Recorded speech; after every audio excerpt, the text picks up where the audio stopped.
નવસારીથી સમાચાર જ્યાં ચાર પગનો આતંક સતત જોવા મળતો હોય છે એવામાં નવસારી જિલ્લાની પૂર્વ પટ્ટીમાં 11 મહિનામાં 9મો દીપડો પાંજરે પુરાયો। કુંભારફળિયા ગામે દીપડો પાંજરે પુરાયો છે। દીપડા દેખાવાની ઘટનાઓ વારંવાર બનતા સામાજિક વનીકરણ વિભાગે પાંજરા મૂક્યા હતા। 3 વર્ષની દીપડી પાંજરે પુરાતા વન વિભાગ અને ગ્રામજનોએ રાહતનો શ્વાસ લીધો।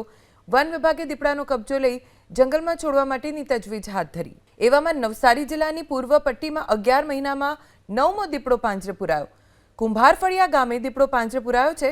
દીપડા દેખાવાની ઘટનાઓ વારંવાર બનતા સામાજિક વનીકરણ વિભાગે પાંજરા મૂક્યા હતા। 3 વર્ષની દીપડી પાંજરે પુરાતા વન વિભાગ અને ગ્રામજનોએ રાહતનો શ્વાસ લીધો। વન વિભાગે દીપડાનો કબજો લઈ જંગલમાં છોડવા માટેની તજવીજ હાથ ધરી। કુંભારફળિયા ગામે દીપડો પાંજરે પુરાયો છે। દીપડા દેખાવાની ઘટનાઓ વારંવાર બનતા સામાજિક વનીકરણ વિભાગે પાંજરા મૂક્યા હતા। 3 વર્ષની દીપડી પાંજરે પુરાતા વન વિભાગ અને ગ્રામજનોએ રાહતનો શ્વાસ લીધો। વન વિભાગે દીપડાનો કબજો લઈ જંગલમાં છોડવા માટેની તજવીજ હાથ ધરી।